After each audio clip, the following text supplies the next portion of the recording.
యాత్ర 2లో YS Rajasekhar Reddy YS Jagan పాత్ర తర్వాత చెప్పుకోవాల్సిన క్యారెక్టర్ పేరు శుభలేఖ సుధాకర్ క్యారెక్టర్. వైఎస్ జగన్ కు ఎలివేషన్ తెచ్చిన పాత్ర అది. వైఎస్ జగన్ ను హీరో స్థానంలో పెట్టిన పాత్ర.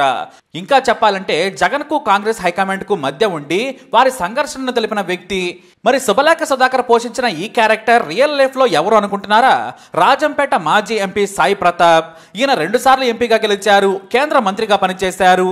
మరి యాత్ర 2లో ఈయనకే ఎందుకు అంత పవర్ఫుల్ డైలాగులు చెప్పే పాత్ర ఇచ్చారు అంటే అసలైన కారణం ఉంది. ఒకటి, వైఎస్ రాజశేఖర్ రెడ్డిని అత్యంత ప్రేమించే వ్యక్తి. అలాగే వైఎస్ కూడా ఎంతో అభిమానించే వ్యక్తి సాయి ప్రతాప్. ఇక జగన్ కుటుంబం కూడా కాంగ్రెస్ లోనే ఉండాలని కోరుకున్న ఏకైక వ్యక్తి. వైఎస్ జగన్ కు మంచి చెప్పి కాంగ్రెస్ హైకమాండ్ కు హెచ్చరికలు పంపిన వ్యక్తి. మొత్తంగా వైఎస్ రాజశేఖర్ రెడ్డి మనసెరిగిన మనిషి. అదే వైఎస్ తనని అభిమానించి కేంద్ర మంత్రి పదవి దక్కేలా కూడా చేశారనే కృతజ్ఞత కూడా ఈయనకు ఉంది. మొత్తానికి మంచి మనిషి సాయి ప్రతాప్. అందుకే యాత్ర 2లో శుభలేఖ సుధాకర్ ను రెడ్డి గారిగా మాత్రమే చూపించినా ఇది మాత్రం నిజమైన పాత్ర. ఆ రోజున వైఎస్ఆర్ కాంగ్రెస్ పుట్టక ముందే సాయి ప్రతాప్ కాంగ్రెస్ హైకమాండ్ కు నిజంగా అసలైన విషయాలను చెప్పిన వ్యక్తి. వేరువేరు వ్యక్తులు వైఎస్ జగన్ కు ఆ ఫ్యామిలీకి వ్యతిరేకంగా ఎన్నో చెప్పారు. అదే నాడు సోనియా గాంధీ కూడా నమ్మారు. కానీ సాయి ప్రతాప్ మాత్రం వైఎస్ జగన్ పై దురుసుగా వెళ్లొద్దని హెచ్చరించారు. ఇది పార్టీకి, పార్టీ భవిష్యత్తుకు మంచిది కాదు.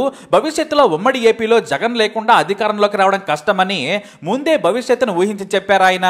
కానీ సాయి ప్రతాప్ మాటలను లైట్ తీసుకుంది కాంగ్రెస్ హైకమాండ్.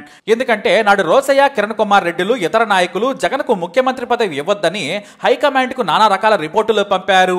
పైగా సీనియర్లంతా కూడా తాము జగన్ కింద పనిచేయమని తేల్చి చెప్పేశారు. పైగా తెలంగాణ ఉద్యమం వంకతో జగన్ అడ్డుపుల్ల వేశారు. ఎవరైతే జగన్ సీఎం కావాలని సంతకాలు పెట్టారో వారంతా కూడా రివర్స్ అయ్యారు. అప్పుడు నాడు కాంగ్రెస్ చీఫ్ గా ఉన్న సోనియా గాంధీ వారు చెప్పిన మాట విన్నారు. అయినా కూడా మరో విషయంలో జగన్ కు వ్యతిరేకంగా రిపోర్టులు పంపారు. అదే ఓదార్పు యాత్ర. జగన్ ను ఓదార్పు యాత్ర చేయనివ్వద్దని చెప్పారు.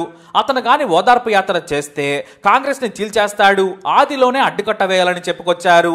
దీంతో సోనియా గాంధీ వెంటనే వైఎస్ జగన్ కుటుంబాన్ని ఢిల్లీకి ఆహ్వానించారు. కేంద్ర మంత్రి పదవి లేదా రాష్ట్ర మంత్రి పదవి ఏది కావాలంటే అది తీసుకో, కానీ యాత్ర మాత్రం చేయొద్దని హెచ్చరించారు.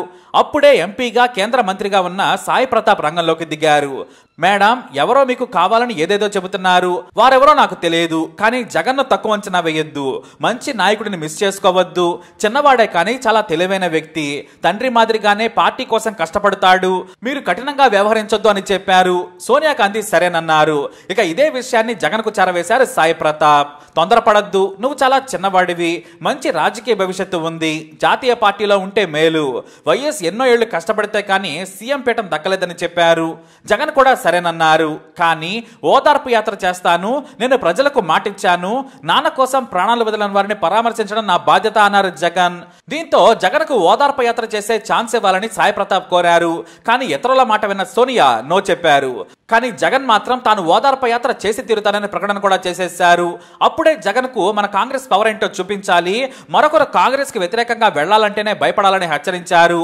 సోనియా కూడా గుడ్డిగా అదే పాటించేశారు. అంతేకాదు జగన్ కు మన తడాకా చూపిద్దామన్నారు సోనియా చుట్టూ ఉన్న నేతలు. ఇటు సోనియా కూడా జగన్ కు చెప్పండి, మా మాట వినకపోతే ఏం జరుగుతుందోనని హెచ్చరించారు. కానీ అక్కడే ఉన్న సాయి ప్రతాప్ మాత్రం నవ్వారు. అతను కడపోడు మేడం, మీరు తనకు ఇప్పుడు శత్రువులయ్యారు, కానీ తాను అనుకున్నదే చేస్తారు. చివరకు మాట కోసం తాను నాశనమైపోతానని తెలిసినా సరే వెనక్కి మాత్రం తగ్గడని సోనియాకు చెప్పి బయటకు వచ్చారట సాయి ప్రతాప్. అదే డైలాగ్ ను శుభలేఖ సుధాకర్ తో యాత్ర 2లో చెప్పించారు దర్శకుడు. ఇక నిజంగా సాయి ప్రతాప్ నాడు సోనియాతో ఏవైతే చర్చలు జరిగాయో అవన్నీ కూడా జగన్ కు చెప్పేవారు. జగన్ గురించి సోనియాకు చెప్పేవారు మంచిగానే. జగన్ కాంగ్రెస్ లో ఉండాలని కోరుకున్న వ్యక్తి ఆయన. కానీ అప్పటికే జగన్ మీద కఠినంగా సోనియా వెళ్లిపోయారు. ఇక జగన్ కూడా బయటకు వచ్చి వైసీపీ పార్టీని ఏర్పాటు చేశారు.